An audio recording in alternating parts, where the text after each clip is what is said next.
Todo está dispuesto, así que comenzaremos con la presentación de nuestros ponentes, que como se dan cuenta ya están sobre el escenario, para la mesa redonda denominada ¿Cuáles son los desafíos para la medición y la implementación de la Agenda de los Objetivos de Desarrollo Sustentable? Everything is set now, so let's introduce to our distinguished speakers for the roundtable. What are the measurement and implementation challenges of the new SDG agenda? Como oradores, tenemos a quien es responsable general de estadística en Sudáfrica. As speakers, we welcome on the stage Statistician General, Statistics South Africa, Pali Lihoula.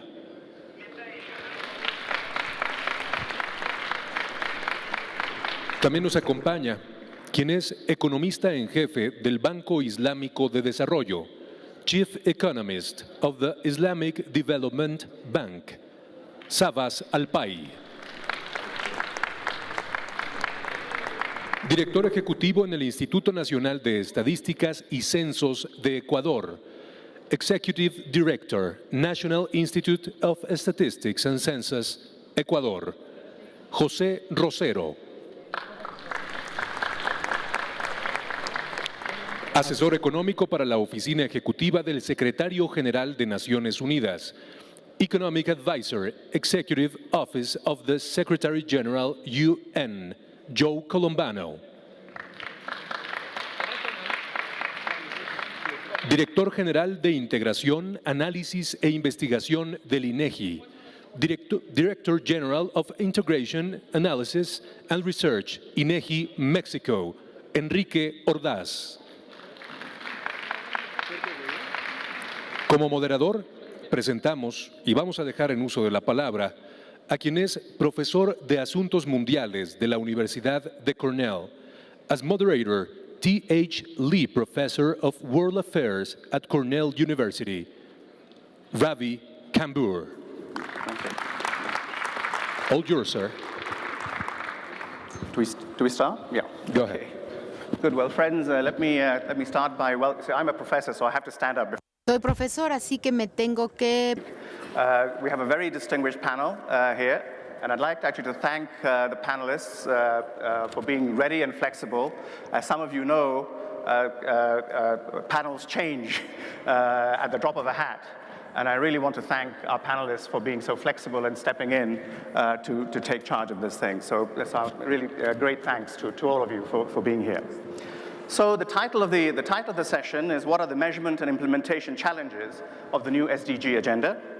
As you know, at the end of September, the UN Secretary General, the UN General Assembly rather, adopted the SDGs, the 17 goals and the 169 targets.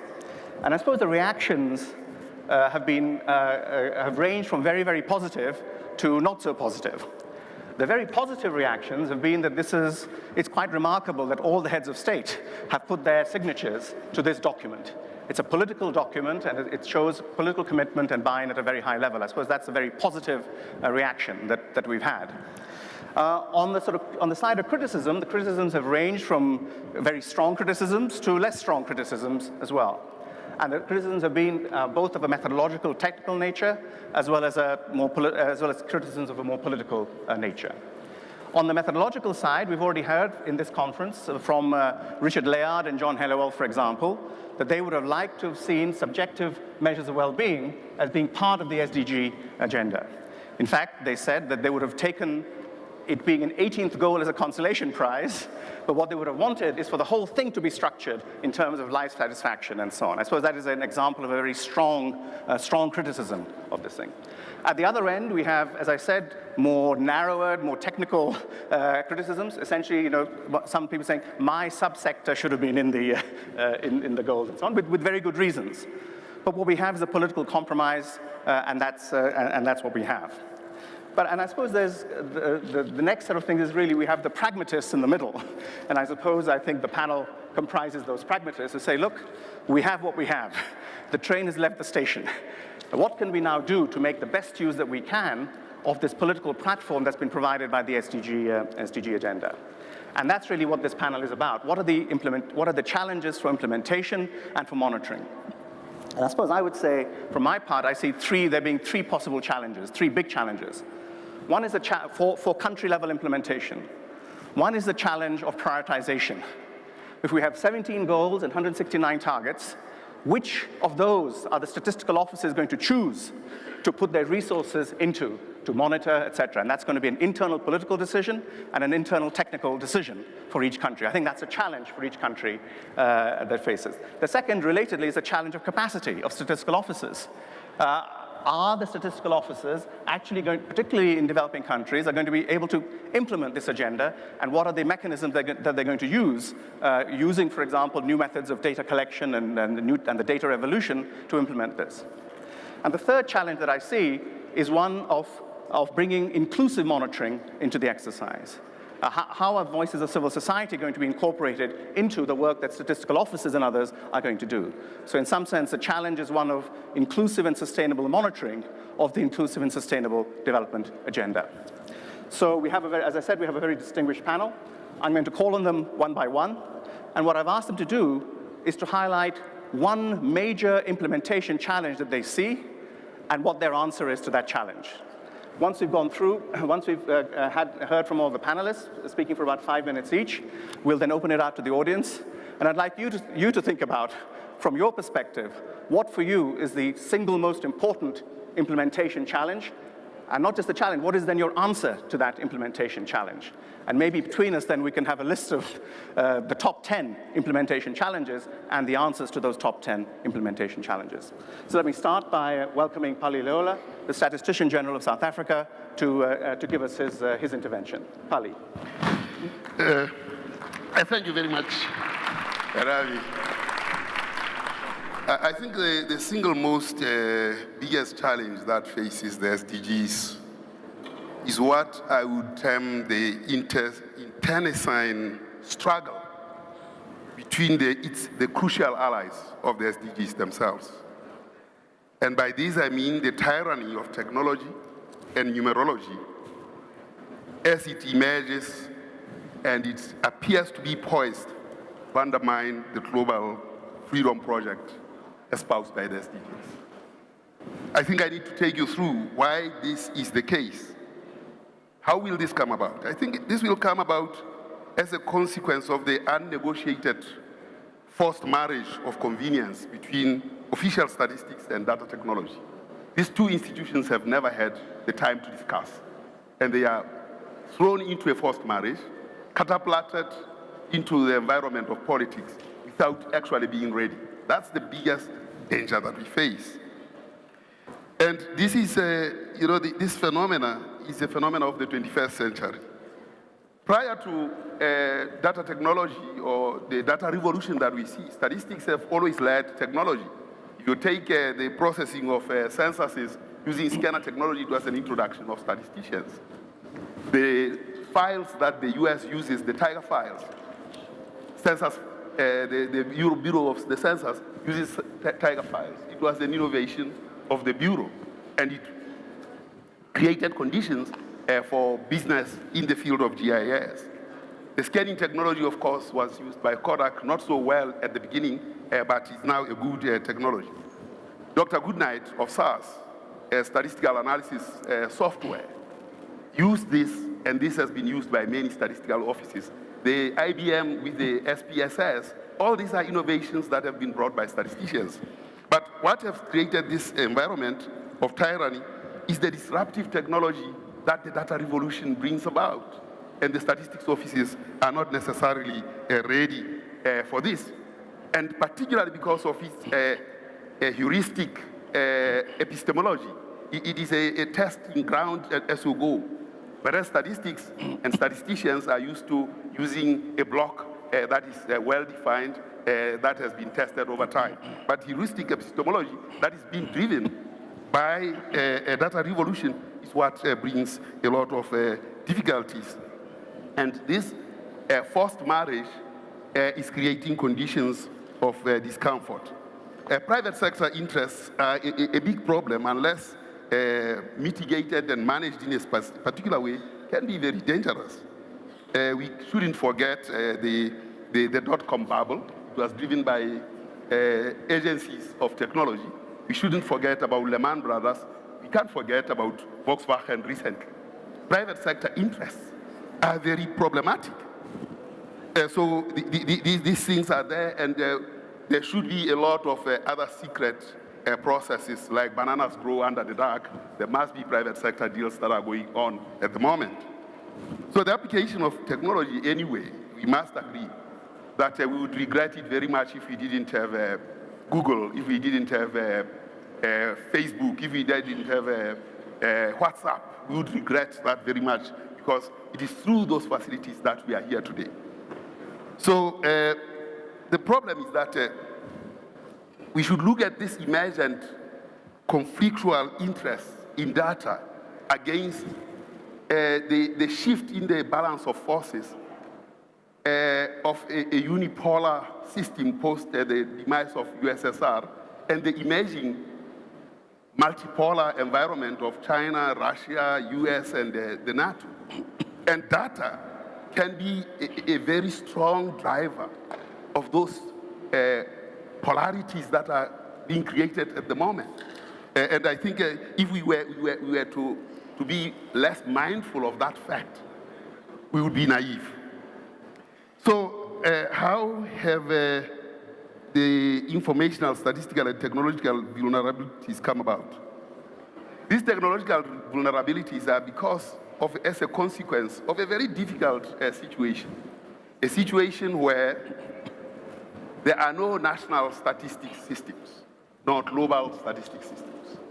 There are national systems of statistics and global systems of statistics. It might appear polemical, but in the absence of a global system or national system, we have these kinds of problems. If you take the countries, the Nordic countries, by adopting very early on administrative records, they actually adopted data revolution 400 years ago. So when the data revolution comes to be, it finds them well advanced in managing it and adopting it. Other countries, it's very, very difficult to adopt data revolution and work in the course of, in the context of a data revolution. So in those countries, you can conceive of a national system of statistics, a national statistics system rather. I mean, in Latin America, where we are here, we have geography. They used to have INEGI, which is the Institute of Statistics, Geography, and Informatics. I don't know why they became stupid and dropped informatics in their arsenal.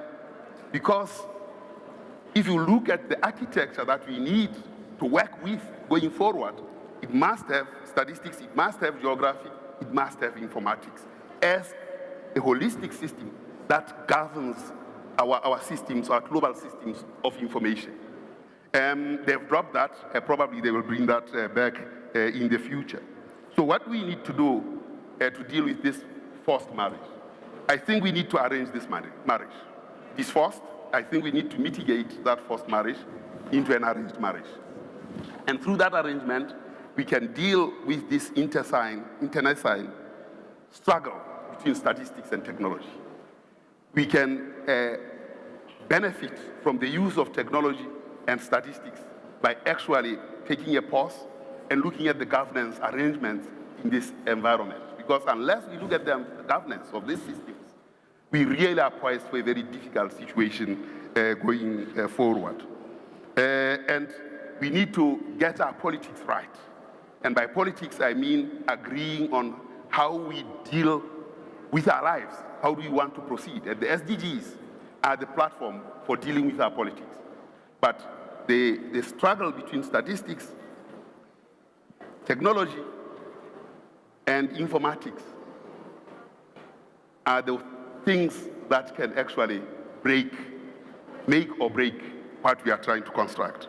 So I think in conclusion, what I would say is that if we are to deal with the delivery of SDGs, we should heighten the freedoms project enunciated by the SDGs, and we should guard against the tyranny of technology and numerology. Thank you.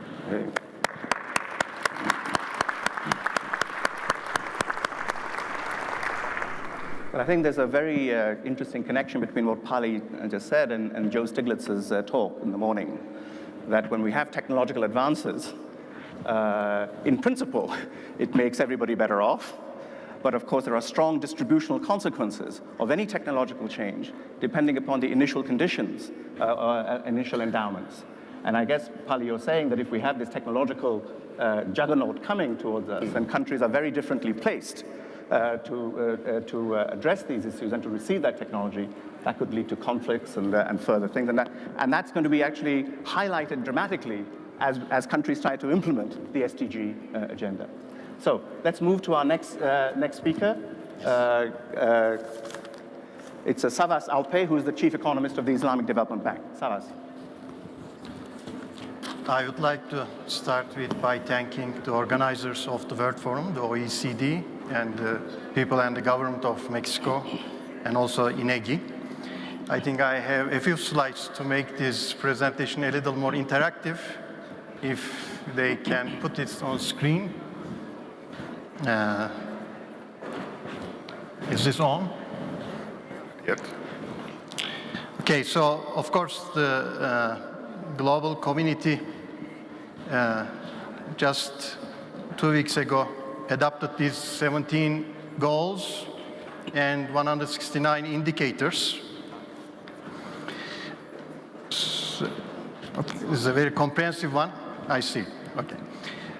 So let's just have a maybe quick vision test with all of you. After such a wonderful, wonderful lunch, it will refresh everybody. So I will just want you to look at these 17 goals. I hope it is visible from the back side, just to try to identify 3 most repeated prominent terms that you can see. Just I will give you 30 seconds. Just this will be maybe the fastest vision test that you will have.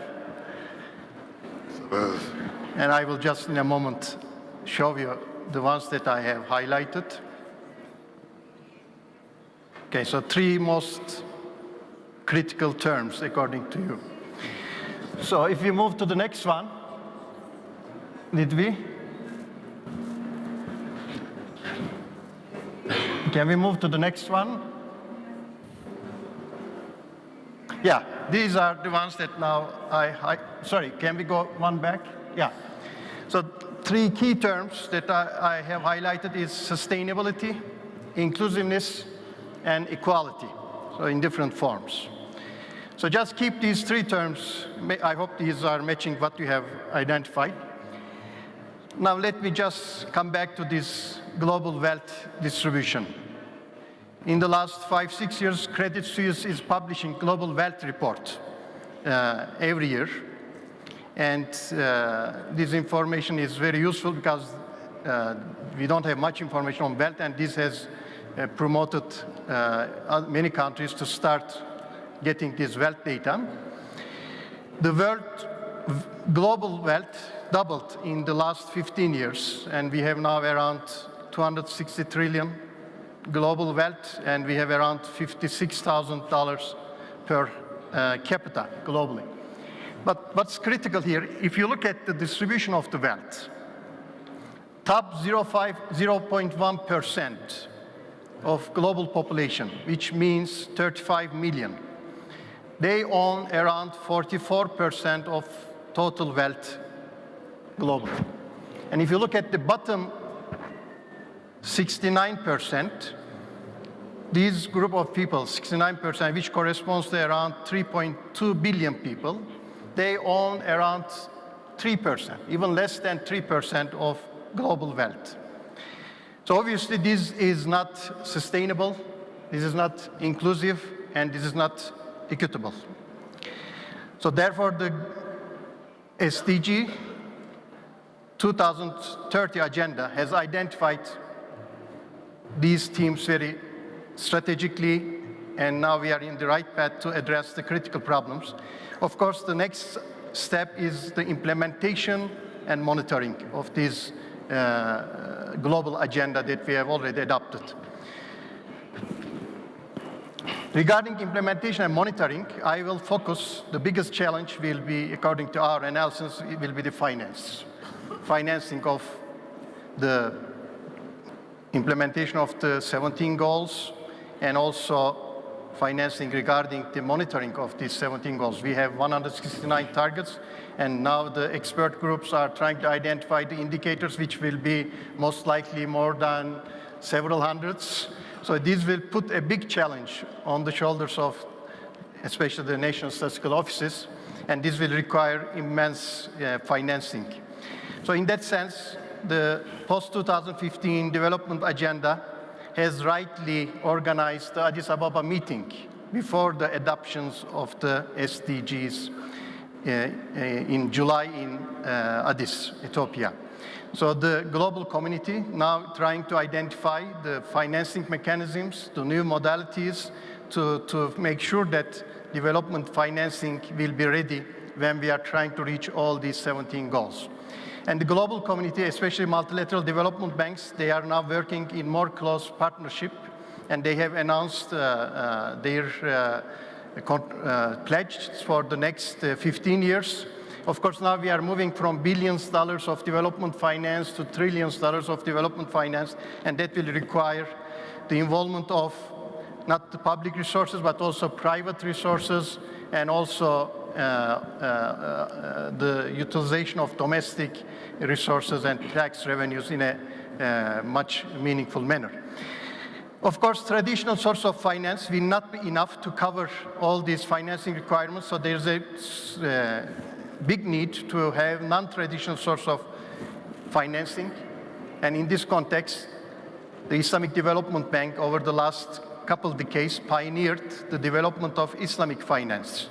And Islamic finance will be bringing new resources into the table, and that will be utilized by our member countries and also by other countries who would like to make use of it. Of course, Islamic finance not only brings new resources, but it also brings new approaches in terms of financing. If you look at 2008-2009 financial crisis, the way our financial system operates is very critical to the stability of our economies, and still we are trying to recover from this crisis, which is being repeated over the last 2 decades, and we need to take certain actions to have a more stable financial system. And in this context, Islamic finance, being very close to the real sector, offers more promising potentials, and we would like to it's not only the resources that Islamic finance will be bringing to the table, but it's also the way the financial system will operate under this new approach will be very useful, because when you lose the stability, when you are hit by the crisis, all hard-won achievements are swept away. And especially the poor segments of our society, they are hardly hit by this crisis, and that is a critical factor that we have to give special attention. I think this will be enough for the first round. I stop here. Thank you. Thank you. Well, thank you, Savas, for emphasizing the financing dimension. It's the financing that's needed to advance the SDGs and the financing that's needed to monitor the SDGs. And so far as financing the monitoring of SDGs, we come back to the point that Pali made, that if you don't have the financing, you have to be very careful of where the financing comes from to do the monitoring of these SDGs. In particular, if it comes from private sector sources versus certain public sector sources, we have to be aware of the consequences of that type of financing for monitoring of the SDGs. So we now move to our third speaker, who is Jose Rosero, the Executive Director of the National Institute of Statistics and Census for Ecuador. Jose. Muchísimas gracias. Quiero también empezar agradeciendo al INEGI, a la OSDE. I want to thank the INEGI, the OECD, and the government of Jalisco for allowing us to have this space for thoughts.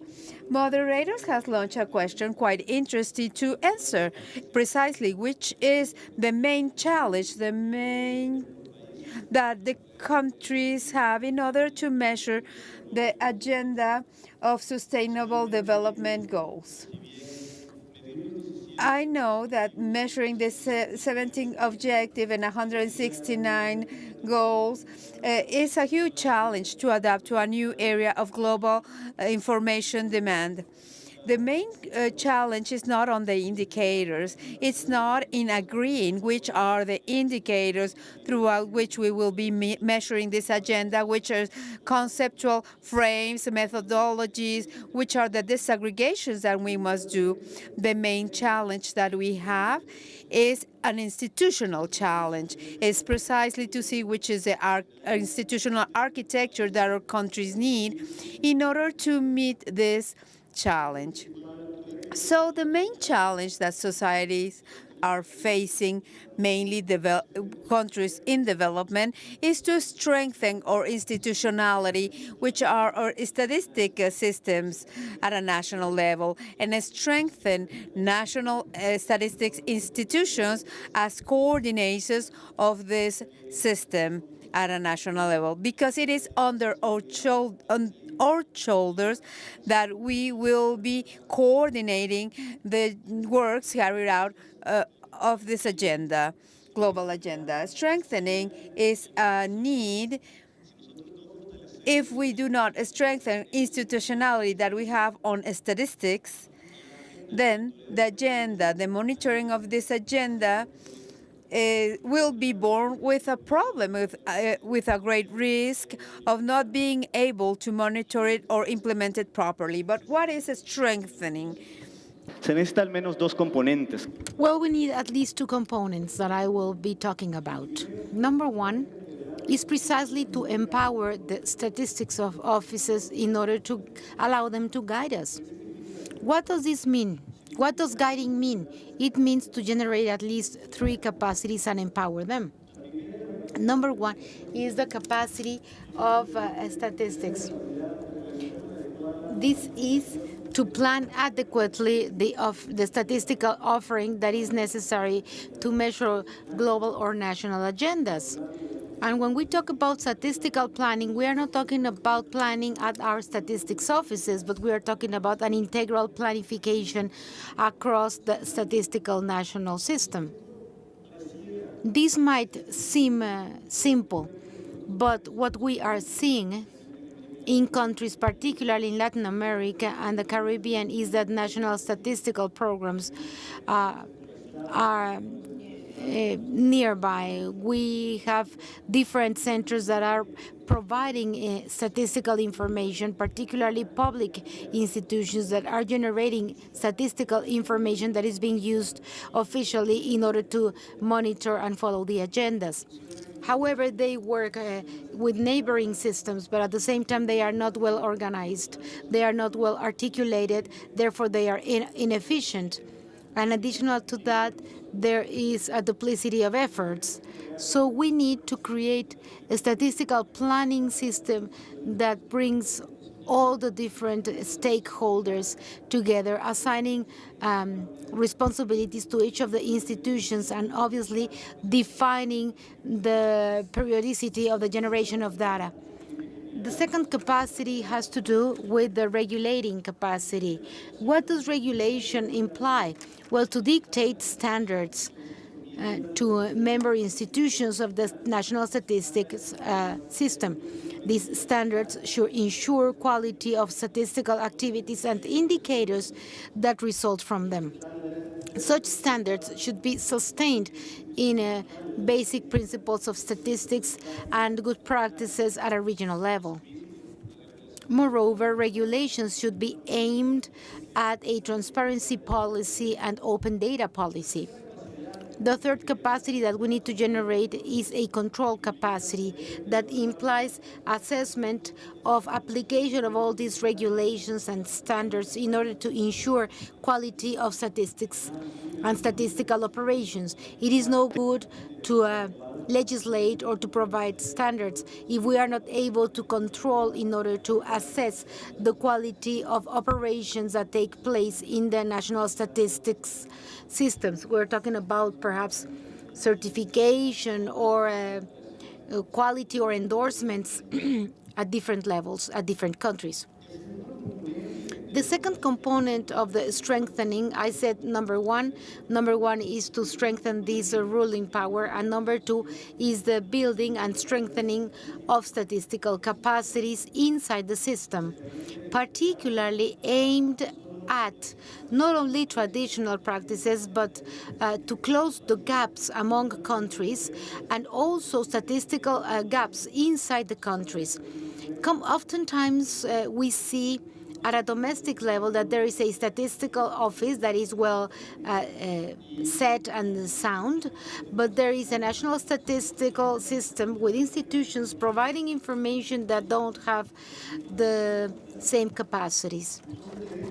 So inside this component, we need to generate capacities in order to nurture human talent with the right skills to cope with this challenge, with new topics, with new methodologies, with new conceptual frameworks and sources as well. We need to work in the establishment of stable positions at a statistical level for human resources and prevent what we are seeing. This is that the high degree of turnover, for example, inside the statistical offices at a national level and in the system per se.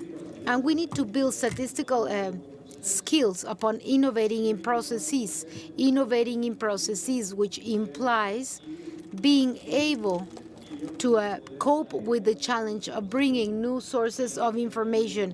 Latin America and the Caribbean has a debt with respect to bringing and to keep records at a massive level.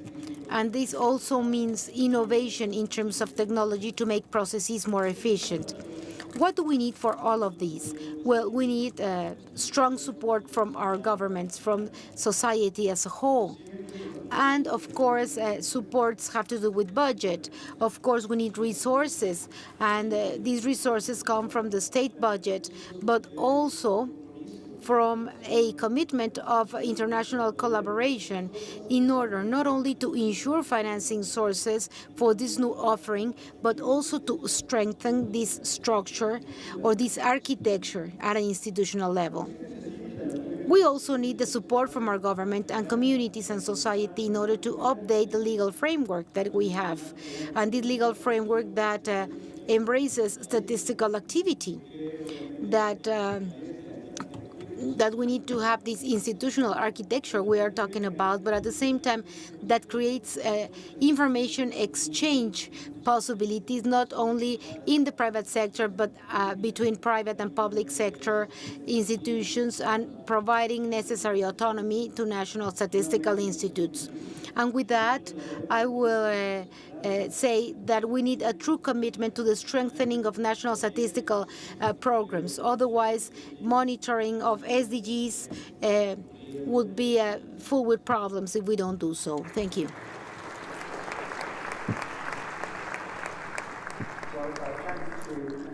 For talking about the support needed from society and government for statistical officers, and obviously speaking from ground level experience in the context of Ecuador and other Latin American countries. I think it's sometimes useful also actually to look at the history of statistics and how statistics has been useful in different contexts. A very interesting story in terms of the role of statistics in the Indian independence struggle. Very important. The leaders of the Indian independence struggle in the 1920s and 1930s had all been educated in the good Fabian socialist tradition that if only you could present the numbers on well-being to the powers that be, you could get them to change. So in the 1920s and 30s, when they came back from Cambridge and Oxford and London and so on, they started developing statistics and looking at statistics to show to the British rulers that you're claiming that your rule is good for our society, but here is why it is bad for our society. So statistics was a very important part of the Indian independence struggle. And no wonder then that when independence was won, Naturally, these people then said, we now want to monitor the consequences of independence for our society. And the Indian National Sample Survey, the longest running national sample survey, systematic one in the developing world, was founded in 1950, 3 years after India got independence. So I think the notion, and that's why in some sense there's this history, and that's why there's support for statistical development in the Indian context. So I think history is important, but social support for statistics is very important, as you point out, Jose. So let us now move to Joe Colombano, who's economic advisor in the executive office of the Secretary General of the United Nations. Joe. Thank you, Ravi, and thank you to OECD and Mexico for hosting us today.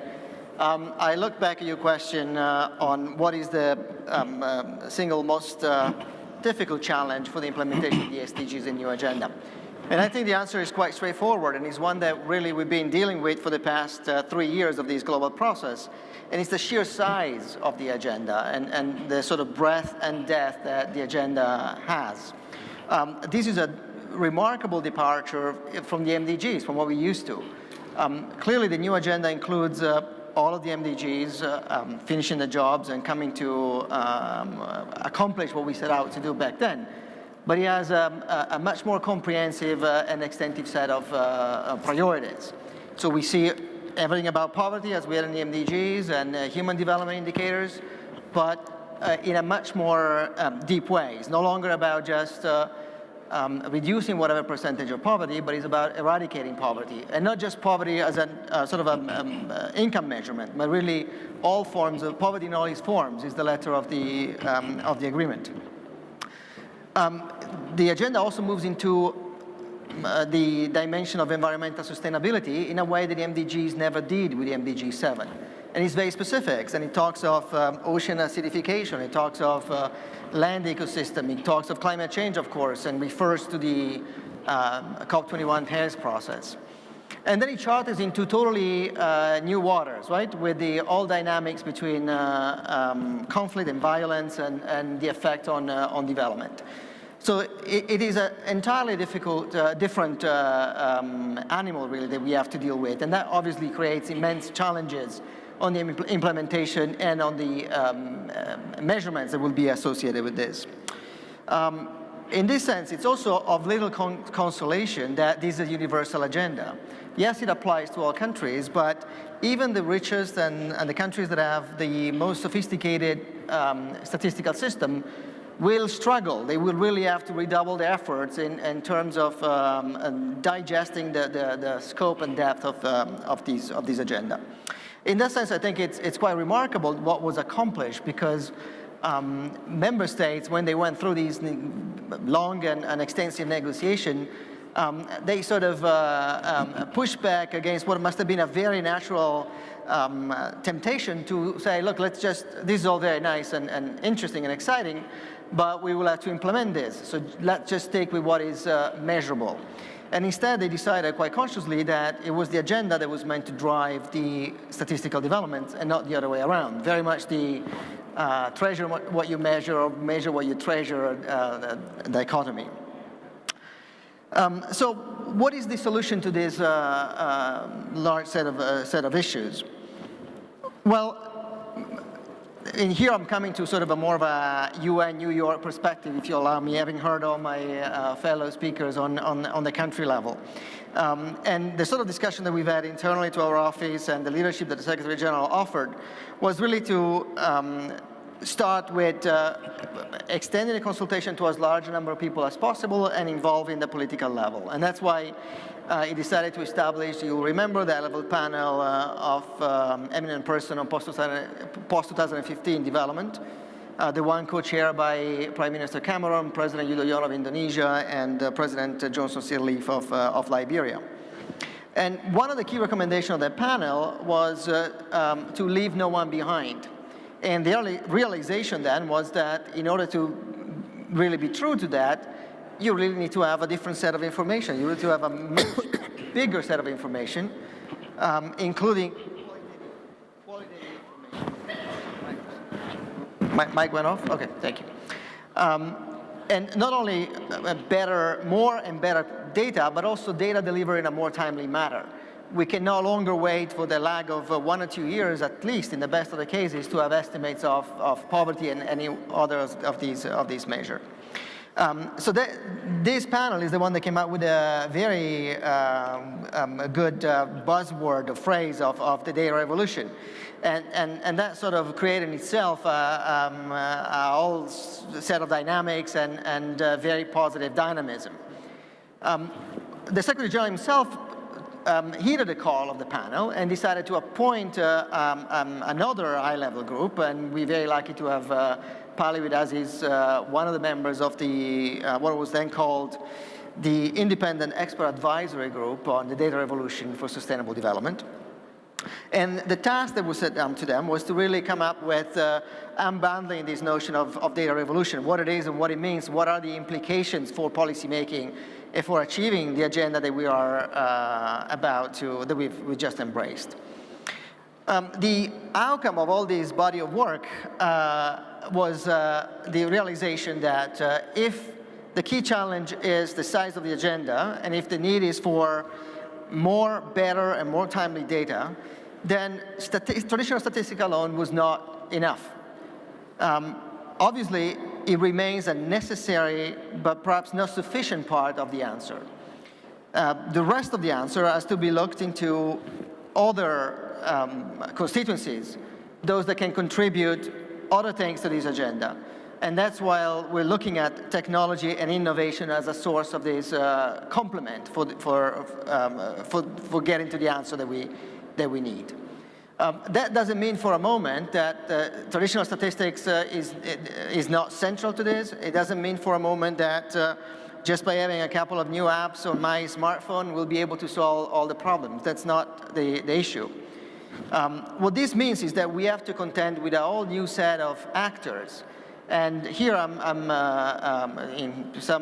referring to what Pali said a moment ago, and the other two colleagues as well. It's very important to find a way to operate together. And perhaps I'm somewhat more optimistic than I hear Pali being, and I think that we have the platforms in place. We have, this is a discussion that is not entirely new now. It started for a couple of years, and there is great attention to it. But there is a number of challenges, and these are serious challenges, and these are the one that Pali referred to. First of all, is the set of new actors, right?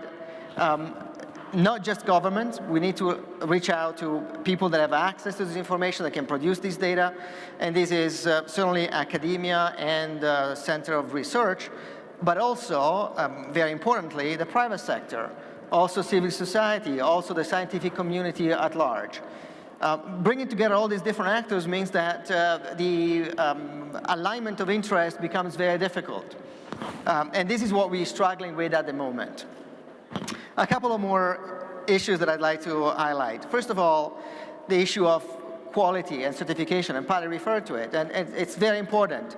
Much of the, if not skepticism, but resistance that we've seen coming from the traditional statistics comes from the fact that, quite rightly, they see themselves as the depository of the sovereign data, the official data that comes with the imprimatur of the government. That means this is the official data of the country.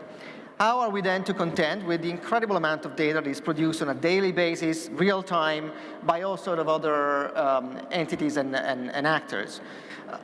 What does it mean in terms of the effort for standardization, for certification, for cross-comparison, to ensure that this data will be available in the future as we see it now?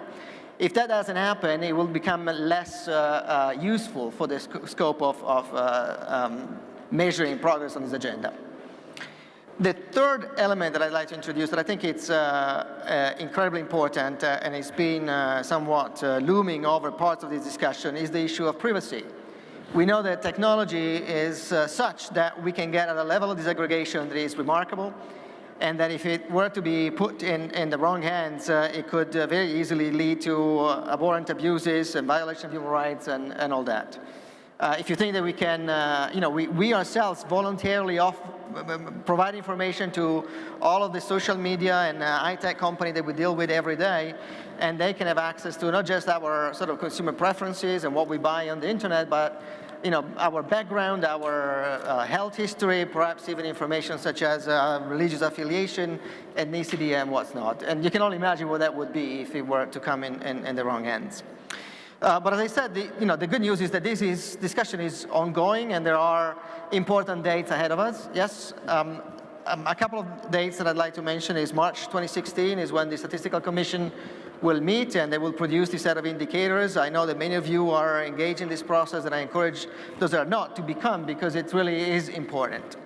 The other date is later in the spring. I think it's going to be late spring or early summer, when the new World Forum on Data will most likely be organized. This is one of the initiatives that are to be undertaken under the new Global Partnership for Data and Sustainable Development that Mexico, along with the US, Colombia, Kenya, and UN and World Bank and others are putting together. So just to recap now, biggest challenge, the size of the agenda. The solution is this possible, although difficult, marriage between traditional statistics and non-traditional statistics. It does not need to be a marriage made in hell, but like any marriages, especially mixed ones, and I'm speaking from experience here, they need constant negotiation, talking, meeting, and compromise and incremental progress.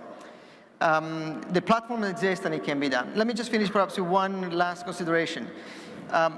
This issue of data is very big and it makes headlines all the time. Just a couple of days ago, the big merger of Dell and EMC, a data storage company.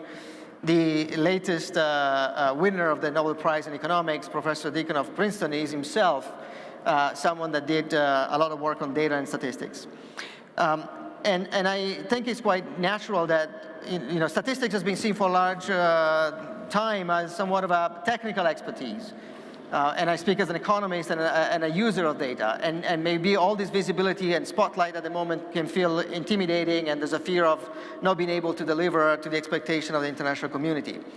But I think that with this sort of attention comes also a huge opportunity for partnership, opportunity perhaps also for increasing resources, which is always a concern. And so if I can end on a positive note, really the invitation to continue on the excitement that we've had in New York on the agreement of the agenda and carry this forward in bringing together these two constituencies. Great. Thank you.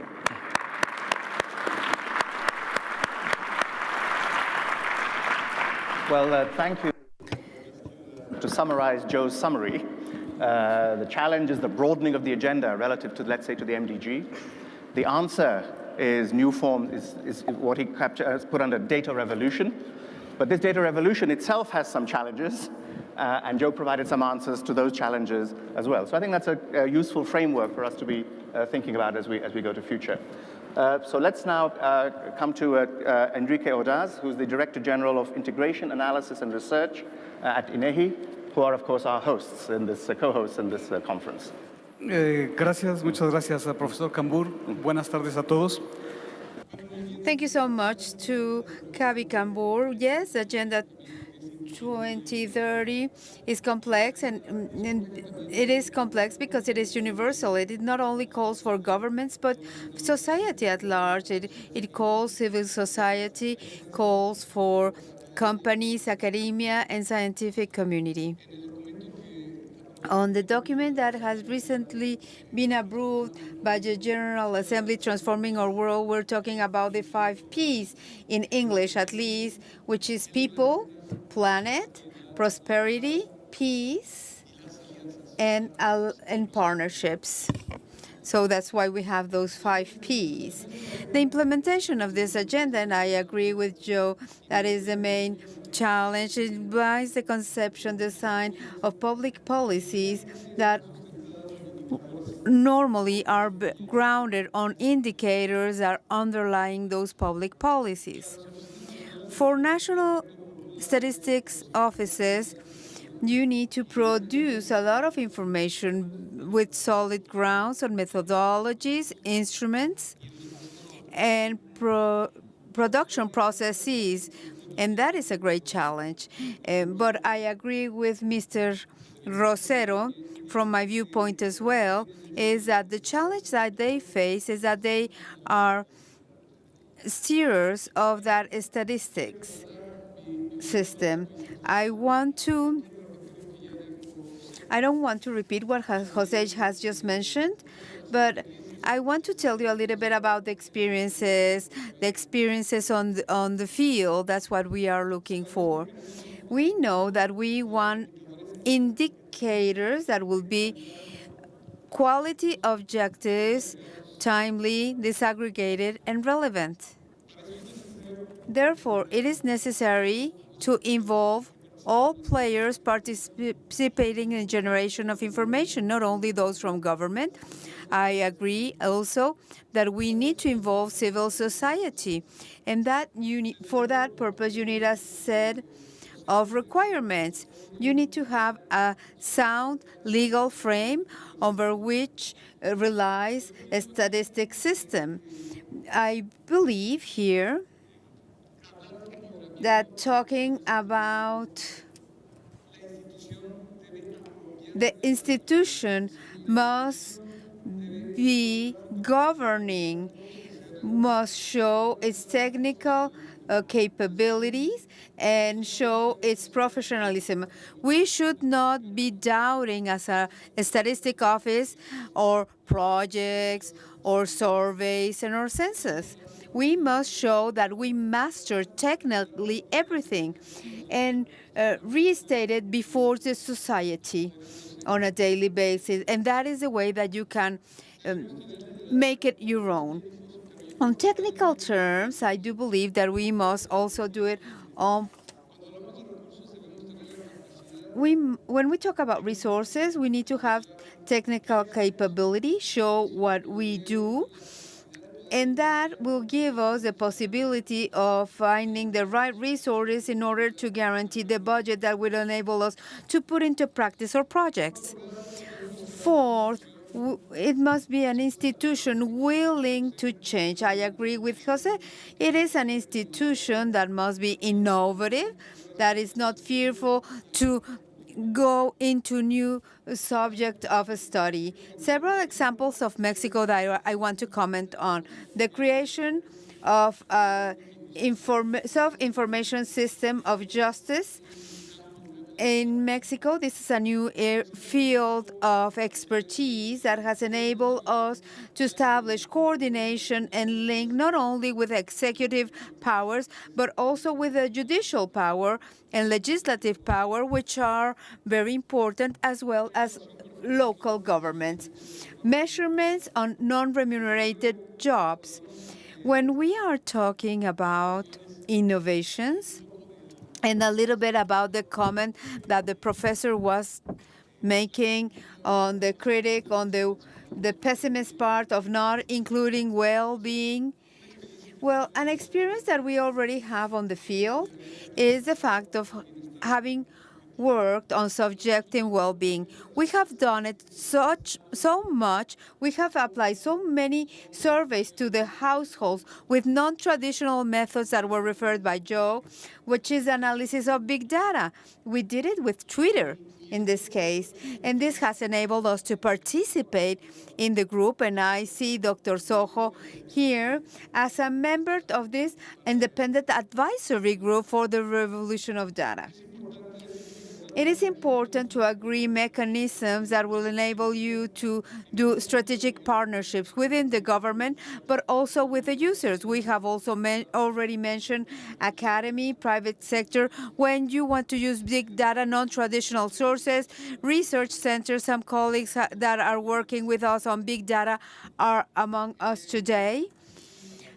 And this partnership on the institutional architecture is very important to say that in Mexico we created institutionally expertise committees and linking or liaison bodies that will enable us to know which are the needs of the users. And we have that committee of the development of Millennium that will be coming the Sustainable Development Goals Committee that will give us the experience of having worked with different players at a national and international level, and that will enable us to have a working program and an agenda for the future. It should be transparent. We also said it should be open to all opinions. One critic is a free advice, and a claim is service application. So I think that is an important focus, because somebody had said that as statistic offices, we are kind of square-minded. But I think that we must break this scheme. We need to be open, we need to understand users, and we need to know what is the answer that we must give. If I have a user that comes to me and is giving me a certain amount of money to undertake a program, maybe you cannot put it into practice because of the characteristics of the project, but I can hear him and I can try to understand his need and his concern. 1 minute more? Thank you. With the challenge with data, it has been mentioned, we have 169 goals, and you need to have follow up at 3 different levels: local, regional, and global. If it's going to be go from regional to global, and we must be very careful of how we do things. If we're going to do it from bottom to top or top to bottom, because the challenges are different in regard to information. On indicators, they should be simple, disaggregated, oriented to outcomes, and relevant for the SDGs. According to my experience, we had the generation of indicators, and the political agenda of the SDGs was on the other side. I did not find, and maybe did not find, the link between the indicators, the databases, and the public policies, but I'm not sure, I'm certain. We have around 200 indicators in the interagency group or institutional group, and there's a stress here of monitoring all goals, and you know how they have been formulated or written, worded, and a compact set of indicators. We need to find a balance there, at least at a global level, not necessarily downwards. There are several proposals, there are several frames for indicators, and certainly there will be topic areas where specialized agencies of the United Nations will have to deepen into the information on those topics. Another topic will be that bodies outside the system, like OECD, that called us today, or have databases and they have capabilities to monitor objectives and data. I think that we should be profiting from their use. There is an important role on regional commissions, on the sense that they will be playing a key role on coordination and advisory in order to share knowledge, experience, and define regional frameworks. Obviously, at regional level, tasks or works are huge, and the speed during which they can be put into practice is very important. Normally we range things by sex or by gender, by ranges of age. We have ethnicity, migration, income, education, disability, geographical location, among others. When we talk about one indicator for one goal, we are talking about a matrix, a set of data, and not one indicator, and that we should take it into account and keep it in mind. We have to develop and test methodologies. We're talking about 3 levels, and there's a level where we need concepts, and we need definitions, and we need to test information. And I think that my time is over. Just the last point, as well as Joe.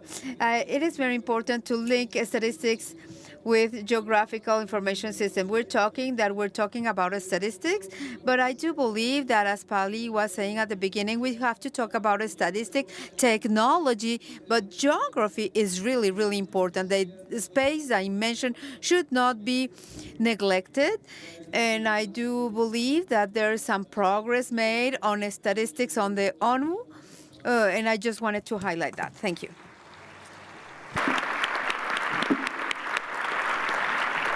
Well, thank you, Enrique, for that very rich presentation.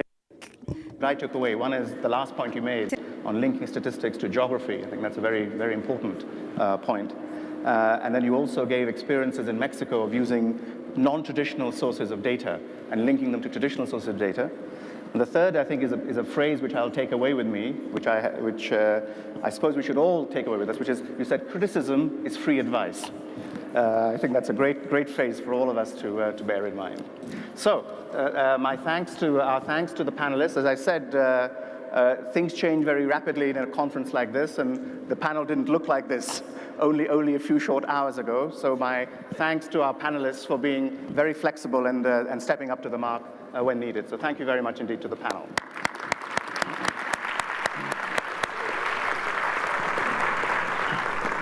So we now have about 20 minutes or so, I believe. I'm looking at the organizers. How much time do we have? How much time do we have? How much time do we have? 5. Okay, so we'll play it by ear, okay? So we'll go for about 10 minutes or so. What I'd like is to have questions from the audience, and let's remember the point is what, in your view, are the major challenges? And what is your answer to those major challenges? You could respond to the challenges that these people put forward, or put forward your own challenges, or make your own observations. So, the gentleman in the front here, and then I'll go to the person in the back. First here.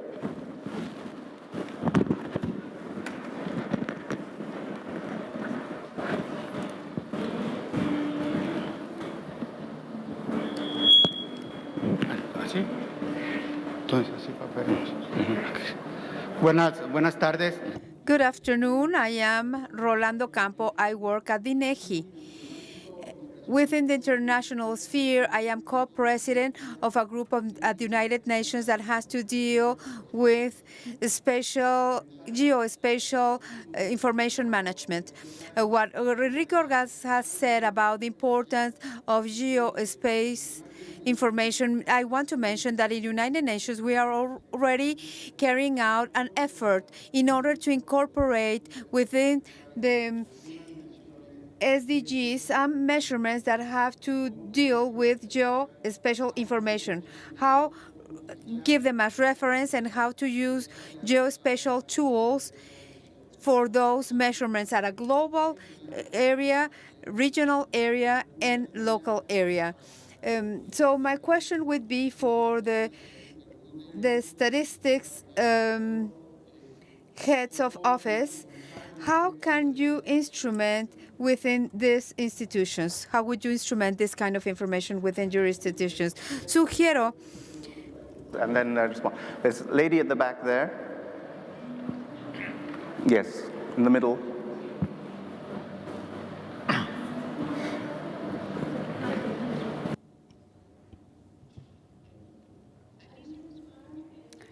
Alicia Guzman. I am from Ecuador, and I am PhD from the University in Mexico. Governors, we speak about only one specific topic, and I refer to my thesis topic, which is climate change, and I use the database of the OECD to measure flows into Latin America. So I was referring to specific problems of the OECD database. But by the way, I want to tell you that it is the most important one on financial resources for climate. That database is lacking information on the contributions that countries and developments give. And this hides the real gap on financing for climate change. For instance, let's say, for each dollar that developed countries are donating, or countries are asking loans of up to $6. So it seems to me key that when we are talking that we are partners in this scheme of this new SDGs, then we can treat ourselves as partners, let's say in a relationship of equity where the wording, if we are donors and receivers, would be polished, because it gives us some hierarchy where we are not, our contributions are not taken into consideration for topics as important as climate change. That would be the observation that I wanted to make for the challenge, and this is a challenge for the database that you are going to create. Somebody from way over there, because I think people on that side, I think that I saw a hand go up in that corner. Yes? No? Okay, I thought I saw. How about this, in this side? Yes, no, I think there's somebody back. Okay, this gentleman here, and then we'll have one in the, there was a lady here, because we'll have one here and then one in the middle here. No, behind you.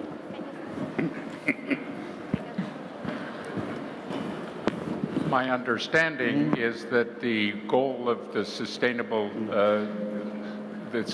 Development Goals are designed to lead to a world of sustainable well-being. As such, it seems to me that the indicator variables ought to include measures of subjective well-being. What do you think the future of that possibility is? Yeah. Indeed, John, I don't know if you were in there at the start, but I raised that very question right at the start of the thing, and let's see what our panelists have to say. So we have one more question. The lady in the middle there, you had your hand up, right? That you would, yeah.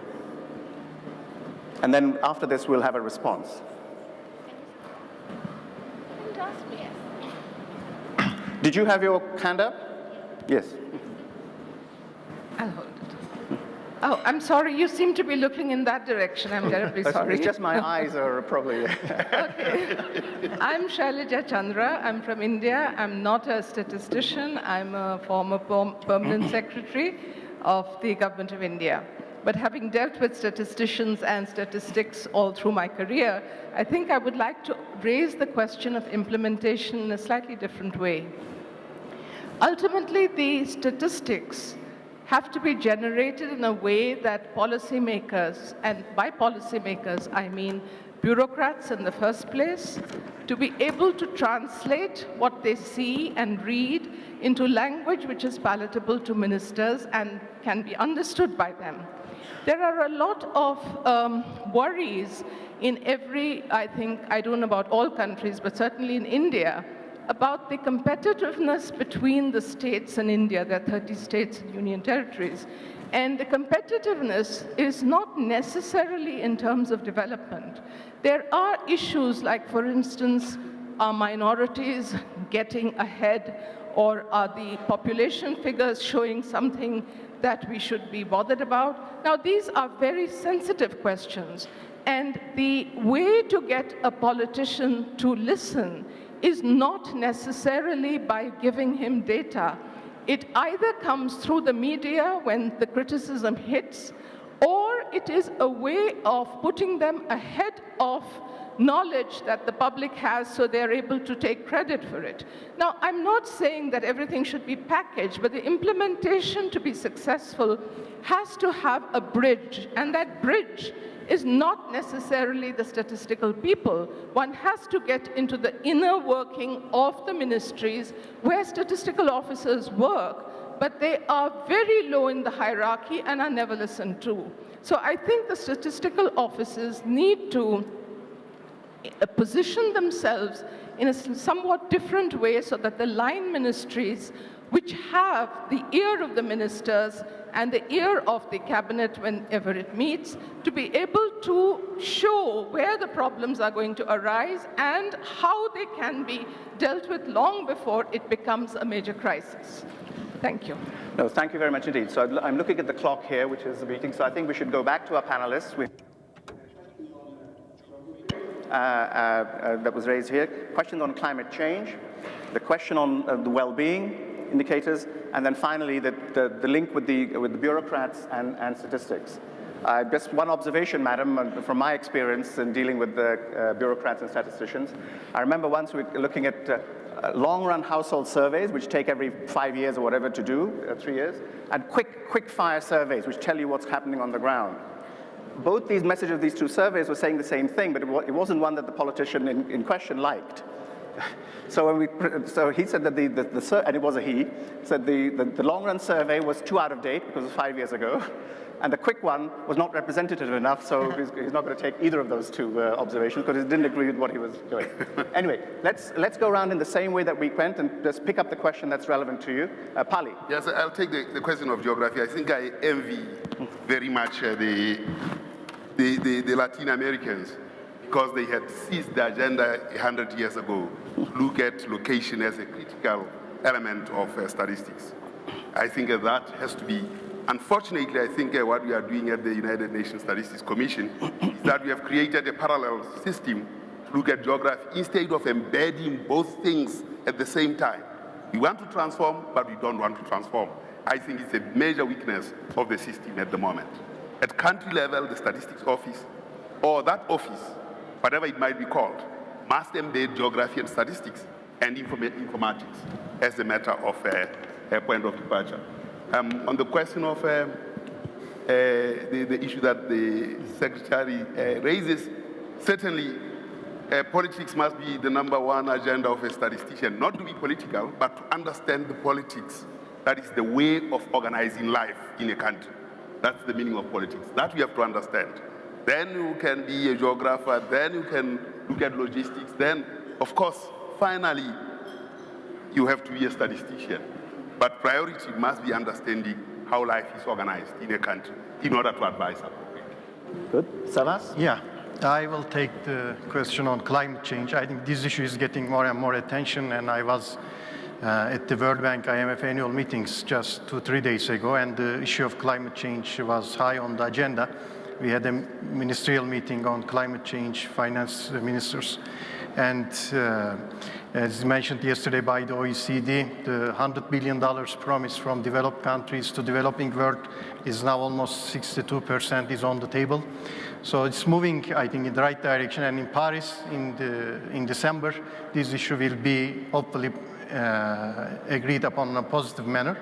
And we have already some new financing facilities all generated, like Green Environment, Global Environment Facility and Green Climate Fund. So these are already moving. So I think there is a positive momentum now. And hopefully in Paris we will have a big agreement on this critical issue. Thank you. Well, before I move on, let me just say that on the financing front, there are, of course, concerns, as we all know. Whether there'll be additional financing is a question of whether things will simply be relabeled as being under the climate change, et cetera. I think that's something that all of us have to watch out for really strongly, because the $100 billion sounds good coming out of Paris, but if in fact it's relabeling of other things, in fact, we may not get any strict additionality in the flow at all. And I think financing is a key element, as you raise the point, Savas. Yeah, just on this issue was also raised in the finance ministerial meeting by India and China. Yes, absolutely. And OECD Secretary General clearly mentioned that they are taking care of this issue as well. Well, in their collection, hopefully, this will be on the positive side. So we'll see what's meant by taking care of the of the issue. Jose. Muchísimas gracias. Thank you. With respect to geography, and to elaborate a little bit on Pali, the Latin American people are sharing these things, but mainly Mexico and Brazil, who are able to integrate geography and statistics. In Ecuador, we don't have that. We would love to have that, but we don't yet have that. We understand the role of geography in statistics, and in Ecuador, we are taking steps in order to try to think in a merging of these institutions. But in the meantime, we need to take one step at a time, and the Statistics Institute is now part of the framework, and the Institute of Geography as well is part of the Board of Statistics. I mean, we are integrating and complementing each other, but not yet in full, not yet. Now, with respect to the future of measurement of well-being, regardless whether it is explicit or not in the development in the SDGs, I think that the future is quite bright. I think that statistical teams are thinking on contributing with alternatives to break traditional paradigms for the measurement at our own institutes. In Ecuador, we are developing what we call the metrics of the well-being, of the good living. That is our proposal of a new paradigm. This is to understand well-being. And wrap up by talking about the last question. I think that it is important to take messages to politicians. Nevertheless, our systems, our statistical systems, have been created with a bias at the public sector and towards the government. That is shifting as we have a transparent statistics institute with an open policy of data, with a culture of statistics, and where people embrace that information. And that goes hand in hand to work with accountability. And so that is why it is important to strengthen in terms of statistic culture. And Joe? A subjective measure of well-being. Absolutely, I agree. I think they should be part of this, and I would certainly encourage anyone that wants to bring them up to engage with the process. It will remain as open and transparent as we meant it to be from the very beginning. The Secretary General wanted it to be like that. The sort of gatekeepers of this conversation are the Statistical Commission itself, but also the office within the United Nations that supports that exercise in our Department of Economic and Social Affairs. If I can also add one small comment on the question that came about the link between statisticians and bureaucracy.